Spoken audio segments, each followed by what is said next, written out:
Welcome to Magic Minutes by MGIC, mortgage industry training that helps you expand your knowledge and skills. Before we get started, take a moment to review our legal disclaimer. MGIC is providing this as general information based on current industry guidelines at the time of this recording. It is always advised that you seek the guidance of your own compliance and regulatory departments.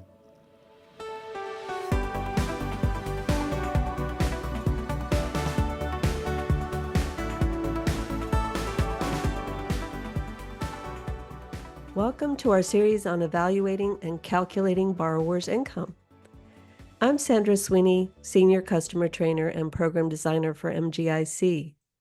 In this video, we'll discuss a growing trend in compensation, which is restricted stock units or RSUs.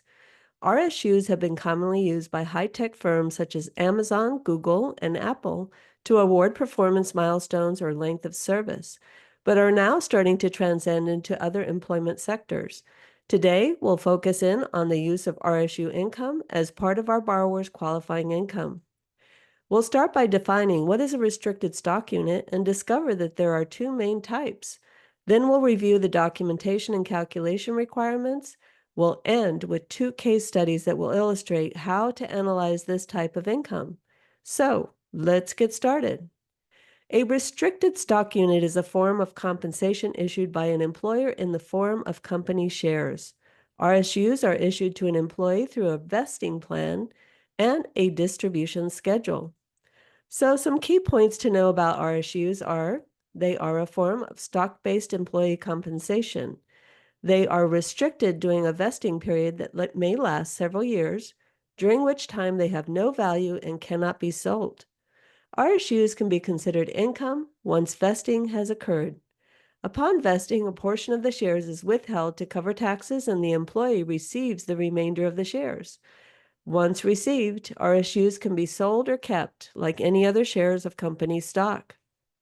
We will be referencing Fannie Mae guidelines found in Section B3-3.1-09, as well as Freddie Mac guidelines found in Section 5303.4.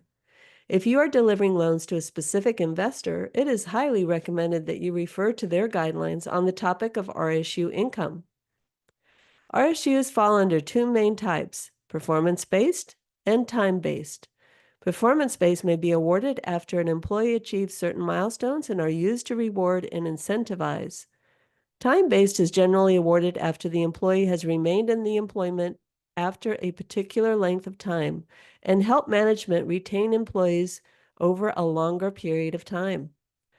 For performance-based provisions, you will generally need a history of 2 consecutive yearly receipts. For time-based provisions, you will generally need at least a 1-year history of receipt. To include RSUs as part of qualifying income, they must have been vested and distributed to the borrower from their current employer without restriction. Proof of continuance of at least 3 more years is also required. RSUs can be awarded as either shares or an equivalent cash value of the shares awarded. RSUs are distributed monthly, quarterly, or annually and may vest immediately, or the vesting period can last several years. The vesting schedule will determine when the employee officially owns the shares. How RSU income is calculated will depend on how it has been paid. If the RSU income was paid in cash, then the total distributed equal to the total value of vested shares in the past 2 years is divided by 24, or the actual months received if the income has been received from 12 to 24 months. If, however, the RSU income is paid as shares, then there is a difference between Fannie Mae and Freddie Mac, and you'll really need to know who your end investor is.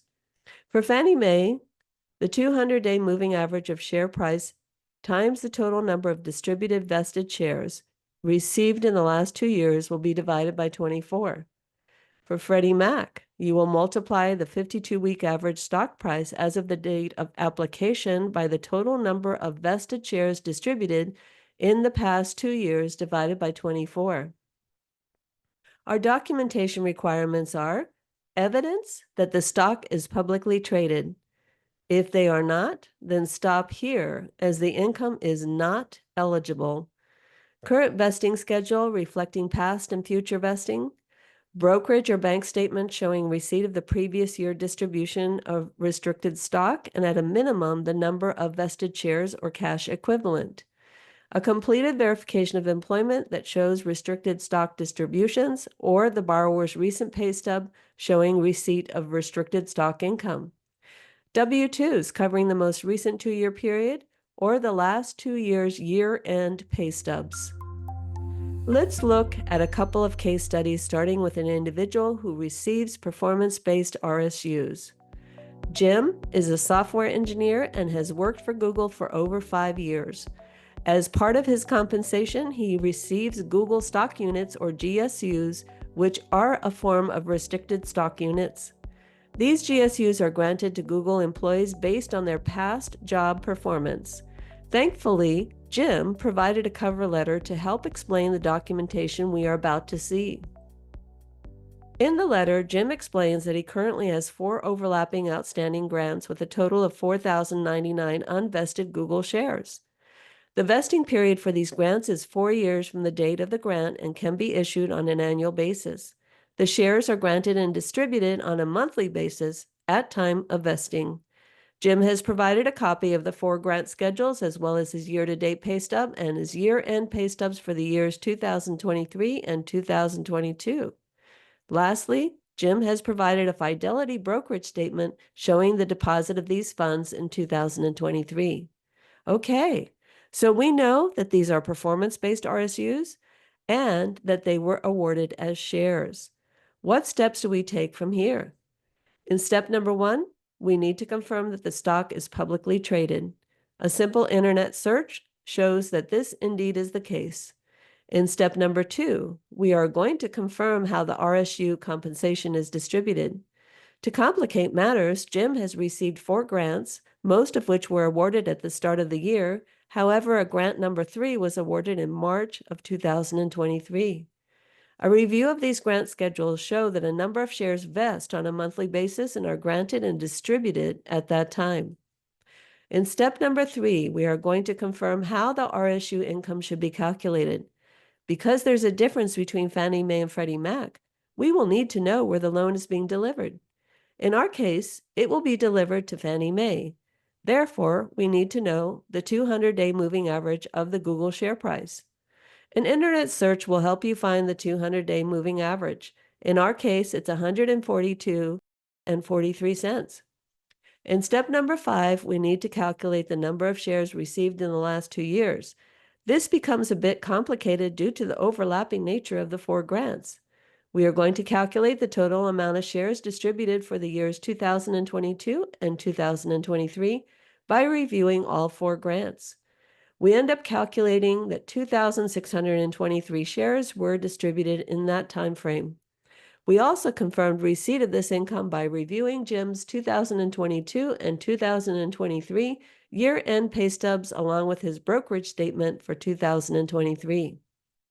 In step number 6, we calculate the monthly qualifying income from RSU income by taking the total shares received in the last 24 months of 2,623 and multiplying by the 200-day average of $142.43. The result of $373,594 is then divided by 24 to give us our monthly qualifying income of $15,566. In step number 7, we need to confirm at least a 3-year continuance. And here we look at the total number of unvested Google shares and determine that there are 4,099 of unvested and undistributed shares. Multiplying 4,099 by $142.43 gives us $583,821, which divided by 36 equals 16,217, which of course is more than our qualifying income. So we have confirmed at least a 3-year continuance of this income. Additionally, knowing the history of this compensation, it is highly likely that Jim will be awarded additional shares in the future. In our last step, number 8, We want to take a look at the overall trending of earnings from RSUs. Here we see that this income is trending in a positive direction from 2022 to 2023. And the income trend for 2024 is expected to continue climbing. Turning now to our time-based RSU case study. In time-based vesting, a certain percentage of RSUs become vested at regular intervals over a specific period of time.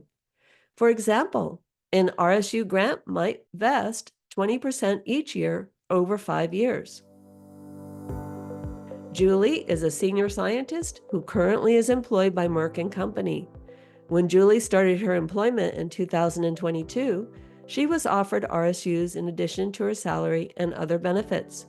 Her job offer letter indicated that she would receive 200 shares of company stock as a sign-on bonus and an additional 5,000 shares of company stock over time. To give Julie an incentive to stay at Merck & Company, she will receive 1,000 shares on her anniversary date for 5 years.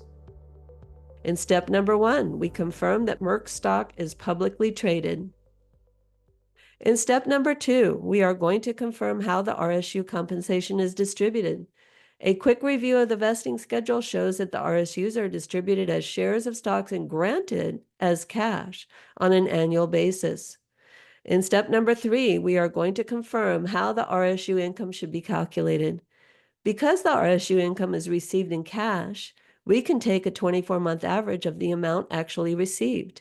In Julie's case, she received a sign-on bonus of RSU income in 2022 and regular RSU compensation in 2023. The good news is that we can make an exception as long as this income has been received for at least 12 months.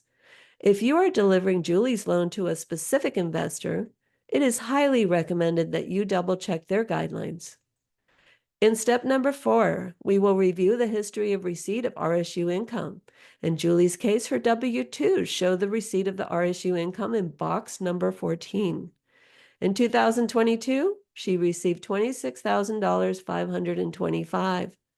And in 2023, she received $108,670.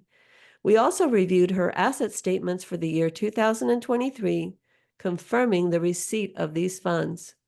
In step number 5, calculating the number of shares received in the last 2 years, we know that she started in 2022 and received a sign-on bonus for that year.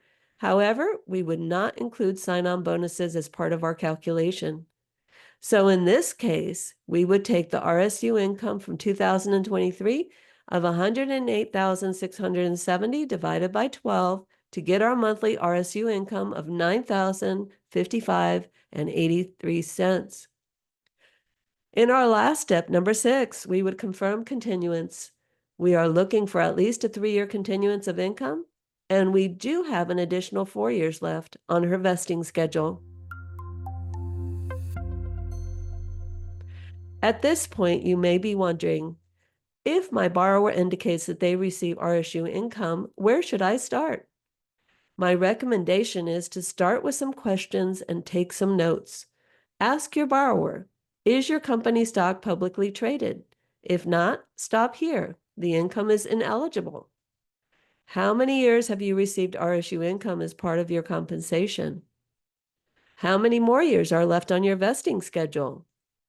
Is the RSU income based on time on the job or on meeting certain performance goals?